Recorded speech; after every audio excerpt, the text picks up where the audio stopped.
இதெல்லாம் திரும்பி வரும். திரும்பி வராது ரெண்டே ரெண்டு விஷயம்தான். வாயிலிருந்து விழுந்து விட்ட வார்த்தை திரும்ப வராது. வாயிலிருந்து விழுந்து விட்ட வார்த்தை திரும்ப வராது. நான் கல்லூரியில படிக்கிற போது எங்க அம்மாட்ட ரொம்ப அலட்சியமா நடந்துப்பேன். நம்ம எல்லாருமே அப்படிதானே நடந்துக்கிறோம்ல. அம்மானா ஒரு அலட்சியம் தான். என்னம்மா பண்ணிருக்க? இட்லி சட்னி பண்ணிருக்கேன்மா. வேண்டாம், எனக்கு வேண்டாம், எனக்கு பிடிக்காது. இட்லி பொடி தான் எனக்கு பிடிக்கும். உன்னை யார் சட்னி பண்ண சொன்னது? எனக்கு வேணாம். நம்ம எல்லாரும் பேசுறோம்ல, அம்மாட்ட இப்படிதான் பேசுவோம்.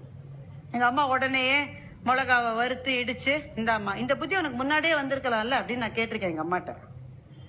இப்போ இங்க நிறைய ஆசிரியைகள் பெண்கள் இருக்கீங்க, உங்களுக்கு தெரியும். நீங்க எல்லாரையும் கேட்டுக்கிட்டே இருப்பீங்க, நீங்க சாப்பிட்டீங்களா, நீங்க சாப்பிட்டீங்களா, கணவரை கேட்பீங்க, பிள்ளைகளை கேட்பீங்க, வீட்டுல வேலை செய்யற அம்மாவை கேட்பீங்க. நீ சாப்பிட்டியான்னு உங்களை கேட்கறதுக்கு யாரும் கிடையாது, ஒருத்தர் கூட கிடையாது.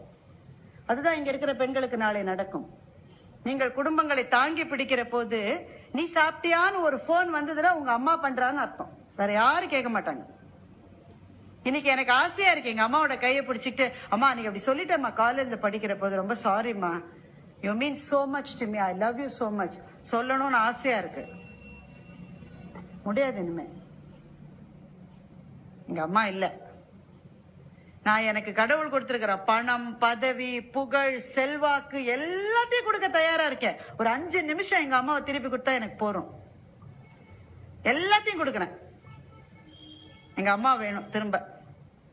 ஒரே ஒரு தடவை நன்றி சொல்லணும். முடியாது. இப்ப உங்க எல்லாரும் நீங்க எல்லாம் கொடுத்து வச்சவங்க, இப்போ அதிர்ஷ்டசாலிகள். பக்கத்திலேயே அப்பா அம்மா இருக்காங்க. கையை கெட்டியமா பிடிச்சுக்குங்க. முடிஞ்ச மட்டும் எப்பெல்லாம் முடியுமோ அப்பெல்லாம் தேங்க்யூன்னு சொல்லுங்க அம்மாட்ட. சி லூஸ் மாதிரி பேசாதானே தான் அம்மா சொல்லும், அப்படிதான் அதுக்கு பேச வரும். இருந்தாலும் அம்மாட்ட சொல்லுங்க, கட்டி பிடிச்சுக்குங்க. அப்பாவோட பேசுறதுக்கு, அதுவும் ஆண்களுக்கு ரொம்ப தயக்கம். வீட்டுல இருக்கிற ஒரே வில்லன் யாருன்னா அப்பா தான். ஒரே வில்லன் அந்த ஆள் தான்.